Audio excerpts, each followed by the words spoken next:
우리가 지난 시간에 목화토금수 오행에 대해서 배웠습니다. 그런데 이 오행의 의미를 가지고 있는 글자들이 있습니다. 그것이 바로 십천간과 십이지지입니다. 이 십천간과 십이지지는 어떤 것을 뜻하며 어떤 성질을 갖고 있는지 오늘 거기에 대해서 자세하게 알아보도록 하겠습니다.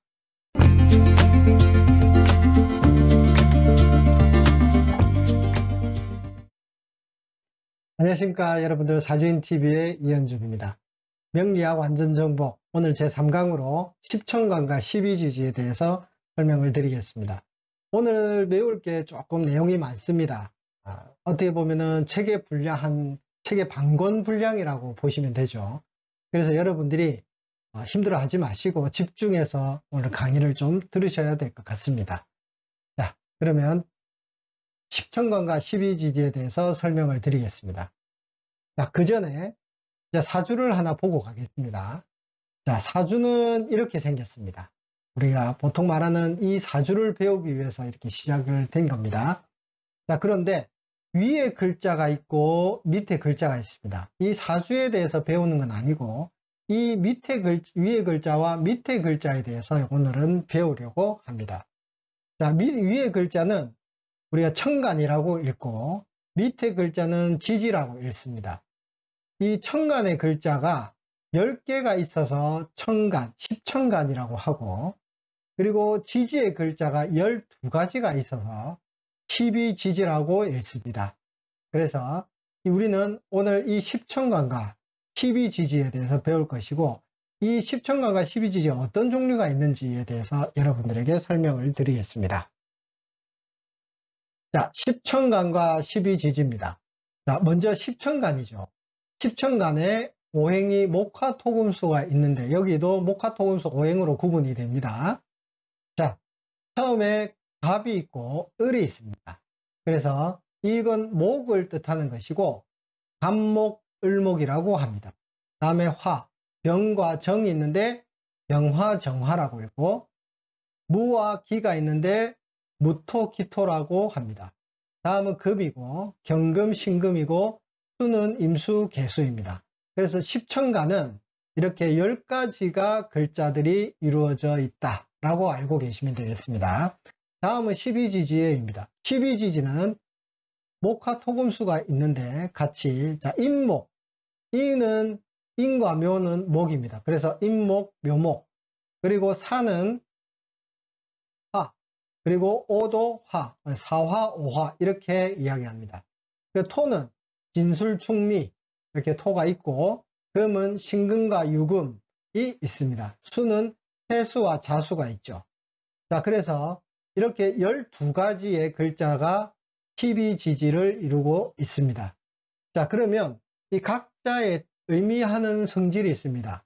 이런 의미하는 성질에 대해서 여러분들에게 설명을 드리겠습니다. 여러분들은 우리가 인생을 살면서 음과 양으로 모든 것들이 구분이 되어 있죠. 근데 십천간과 십이지지 역시도 음과 양으로 구분을 하고 있습니다. 자, 그래서 갑목은 양목입니다. 양이고, 을목은 음입니다. 그리고 병화는 양이고, 정화는 음입니다. 무토는 양이고, 기토는 음입니다. 경금은 양이고, 신금은 음입니다. 그리고 임수는 양이고, 개수는 음입니다. 그래서 십천간의 음양오행은 이렇게 구분이 되어 있고, 자, 십이지지의 음양을 구분을 해 보겠습니다. 자, 자수는 음이고, 축토는 음이고, 그리고 양은, 임목은 양이고, 묘목은 음입니다. 진토 양이고, 화화는 양이고, 오화는 음이고, 그리고 미토는 음이고, 신금은 양이고, 유금은 음이고, 술토는 양입니다. 그리고 해수는 양입니다. 그래서 이렇게 음양을 구분하는 그런 부분들이 여러분들이 좀 알고 계시고 항상 여기에 대해서 머릿속에 새겨두면 좋겠습니다. 자, 그러면 십천간, 갑목은 과연 무엇이고 을목은 과연 무엇인가에 대해서 여러분들에게 설명을 드리겠습니다. 그런데 설명드리기 전에 이 갑목은 모든 게 다 이렇다 이렇게 생각을 하시면 안 됩니다. 항상 주변 상황이 있거든요. 주변의 상황, 사주 주변의 상황을 여러분들이 살펴야 되고, 이런 어떤 성질을 가지고 있다고 하더라도 주변 상황에 의해서 나타나지 않는다라고도 여러분 생각을 하셔야 됩니다. 그게 머릿속에 먼저 가지고 있는 상황에서 감목을 쳐다보는 그런 영리함을 여러분들이 터득을 하셔야 되겠습니다. 자, 감목은 큰 나무, 고목, 흙을 좋아한다. 소유욕, 좌절 후 소생이 어렵다. 이렇게 되어 있습니다. 굉장히 큰 나무를 감목이라고 합니다. 근데 여기에 도끼를 막 치죠. 도끼를 쳐서 쓰러뜨립니다. 그러면 그 감목은 그렇게 어려운 환경, 비바람을 몰아치고 견뎌낸, 우뚝 견뎌내고 있었는데 도끼 하나로 잘렸습니다. 그러면 소생이 어렵죠. 굉장히 굳건한 의지를 갖고 있으나 소생이 굉장히 한번 넘어지면 소생이 어렵다라고 여러분들이 알고 계시면 되겠습니다. 자, 그리고 을목. 을목은 감목 외의 목을 을목이라 보시면 됩니다. 잔디밭, 꽃, 풀, 곡식, 약초, 넝쿨, 식물 이렇습니다. 우리가 잔디를 보면은 막 잡초들이 여기저기서 막 나죠. 돌멩이에서도 나고. 그런 걸 보면은 굉장히 생존율이 높다. 이래서 그렇게 인지를 하고 있으시면 됩니다. 다음 병화. 병화는 큰 불입니다. 우리가 불 같은 성격 이야기하죠.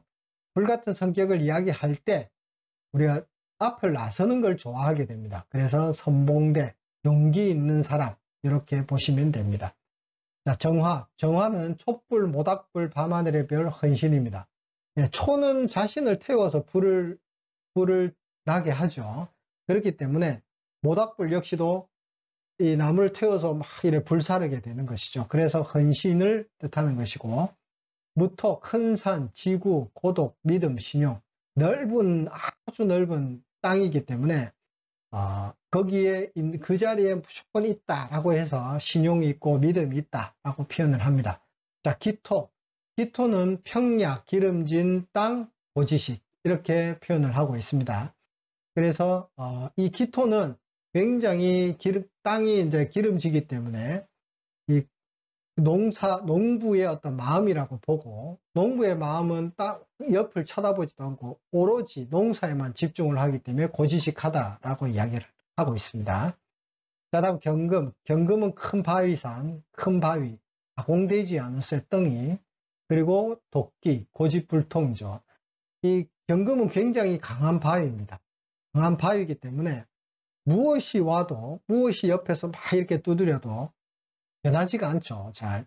그래서 고집불통이라고 하고, 가공되지 않은 쇳덩이입니다. 큰 도끼를 또 그 경금이라고도 합니다. 다음 신금. 신금은 다이아몬드입니다. 다이아몬드 반짝반짝 빛나는 다이아몬드죠. 그리고 가공된 쇠, 가공된 칼날, 그리고 멋쟁이, 두려움이 없습니다. 이 다이아몬드이기 때문에 굉장히 멋쟁이가 많다. 그리고 칼날이기 때문에 두려움이 없는 예리함, 이런 것을 가지고 성질을 가지고 있는 게 신금입니다.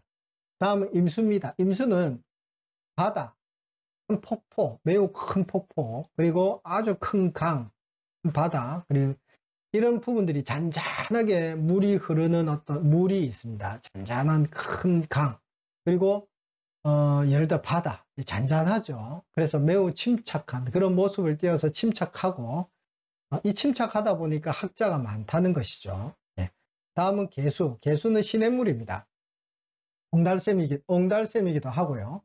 그래서 이 시냇물이 흐르고 이러면 거기에서 여러 동물들이 물을 마시고 하게 되는 것이죠. 그래서 생명의 젖줄이라고 합니다. 자, 그리고 이 개수는 안개도 개수라고 여러분들이 알고 계시면 되겠습니다. 자, 그래서 십천간의 특성에 대해서 여러분들에게 설명을 드렸습니다. 다음은 12지지에 대해서 여러분들에게 설명을 드리겠습니다. 자, 다음은 12지지입니다. 자, 자수는 쥐입니다. 쥐띠를 말하는 거고, 대설 음력 11월 달입니다. 그리고 시작, 자축임묘 진사오미 신유술해 하기 때문에 자가 맨 먼저 나오기 때문에 시작을 알리는 것이고, 아주 응축되어 있는 씨앗을 말하기도 합니다. 그리고 한밤중을 이야기하죠. 여기에서 수왕지라고 되어 있죠. 우리가 수왕지라고 하는 것은 무엇이냐면 나중에 삼합을 배울 때 알고 계셔야, 미리 여러분들에게 예습을 시키는 방향으로 생지, 왕지, 묘지 또는 고지 이렇게 여러분들에게 먼저 여기에서 설명을 드리도록 표시를 해놨습니다. 그래서 미리 이 부분을 알고 계신다면 나중에 좀 더 삼합을 배울 때 훨씬 더 쉽게 이해를 하실 수 있을 것입니다. 그래서 정북 방향 12시를 말합니다. 자, 다음은 축. 축은 축토는 소띠를 말합니다. 소환 음력 12월달 언땅을 말하죠. 굉장히 추운 기간을 지났기 때문에 언땅, 땅이 땅땅하게 얼었죠. 그래서 땅을 파도 잘 안 파지는 땅이죠. 그 다음에 석빙고, 냉동고, 냉장고 이런 거를 축이라고 합니다. 그리고 금의 묘지라고 또는 고지, 금의 고지, 금의 묘지라고 여러분들이 알고 계시면 되겠습니다. 다음은 임목, 호랑이 띠고요. 입춘 음력 1월달을 말합니다. 호봄, 화의 생지로 표현을 합니다. 다음은 묘목은 토끼띠고 경칩 2월달입니다. 음력 2월달이고 목의 왕지입니다. 그리고 정확한 동쪽 3시 방향이죠. 다음에 진토는 용띠를 말하고 청명, 음력 3월달을 말하고 문전옥답, 그리고 습기가 있는 토, 수의 묘지라고 읽습니다. 그리고 사화는 뱀띠고 입화 음력 4월달을 말합니다. 치열, 금의 생지입니다. 자, 치열은 불이 이제 막 이렇게 막 끌어오르는 거죠. 막 끌어오르는 그런 상태를 치열이라고 하는데, 그래서 강한 불이 시작이 되고 끌어오르는 그런 어떤 성해지는 그런 시기라고 보시면 됩니다. 그리고 오화는 말띠고 망종, 음력 5월달이고요. 한여름, 굉장히 뜨거운, 그리고 화의 왕지, 그리고 정남 방향입니다. 6시 방향이죠. 자, 미토는 양띠며 소서, 음력 6월달, 매 많은 땅이고 열기의 땅입니다. 목의 묘지고, 자, 매 많은 땅은 이 사화와 오화의 월을 지나서 굉장히 뜨거움을 많이 받아 보니까 말라져 있는 겁니다. 말라져 있는, 그래서 메마른 땅, 열기의 땅이라고 하죠. 자, 신금, 원숭이 띠고 입추, 7월달이고 안반지대, 큰 바위 말하고 소가을을 말합니다. 그리고 수의 생지를 말하죠. 자, 그리고 유금은 닭띠입니다. 닭띠고 음력 8월달이고 백로를 말하고 돌멩이, 칼날, 예리함, 그리고 금의 왕지, 정서 방향, 정확한 서쪽 방향 9시를 말하는 거죠. 자, 다음은 개띠, 한로, 9월달이고 삼합, 그리고 가을의 끝자락, 화의 묘지입니다. 자, 해수는 돼지띠고 입동시 음력 10월달을 말합니다. 그래서 초겨울, 그 다음에 초겨울이고 목의 생지를 말하는 것이죠. 그 다음 다시 자수로 가겠죠. 그래서 이게 어떻게 보면은 우리는 오행을, 사주 명리학을 아까 앞에도 제가 말씀드렸듯이 오행학, 그리고 또는 음양오행학이라고 했습니다. 거기에 따라 또 더해서 이렇게 계절의 학문이라고도 합니다. 많은 계절의 변화에 따라서 우리가 이 사주가 변하는 그런 것들이 많기 때문이죠. 그래서 오늘 12지지의 특성에 대해서 배웠습니다. 십천간과 12지지에 대해서 배웠는데 이건 어디에서 기반이냐면 물상학적인 그런 어떤 이론이 있기 때문에 물상학적으로 전부 다 보게 되는 거죠. 갑목이 큰 고목나무다, 이렇게 되어 있는 거죠. 하지만 앞서 제가 말씀을 드렸지만 무조건 갑목이라서 큰 고목나무고 굉장히 욕심이 많고 막 이렇게 되는 부분은 아닙니다. 사주의 주변의 상황에 따라서 그런 기질이 안 나타나고 병화 입장에서는 굉장히 막 열기가 있고 용기가 있는 사람처럼 막 그래 되겠죠. 그런데 그렇게 병화를 가지고 있는 사람이 그렇게 안 하는 경우도 있습니다. 그런 부분들은 사주를 보다 보면 그렇게 하지 않는 사람이구나 라는 것을 알 수 있을 것이고, 그러나 가장 거기에 대한 기질은 가지고 있다. 그래서 쭈그려 있다가 나중에 운이 오면은 자기의 기질, 본 기질을 이렇게 드러내는 그런 용기가 생기는 것이죠. 그래서 사주는 많은 변화가 있기 때문에 오행학이라고도 합니다. 자, 오늘 10천간과 12지지에 대해서 배웠습니다. 배울 게 많죠. 제가 제 블로그에 이 자료를 전부 다 올려두었습니다. 올려두었기 때문에 이 블로그에 가서 다운로드 받으셔가지고 프린트를 하십시오. 프린트 하셔가지고 시간 날 때마다 보십시오. 시간 날 때마다 보시면은 보시고 여러분들이 외우려고 하지 말고 이해를 하셔야 됩니다. 뇌로 이해를 하시고 가슴으로 이해를 하십시오. 그러면 훨씬 더 많은 것을 여러분들이 건질 수 있을 것입니다. 자, 다음 시간에 오늘 강의는 여기까지 하고요. 다음 시간은 다음 강의에 여러분들하고 만나겠습니다. 오늘 강의 들어주셔서 감사합니다. 안녕히 계십시오.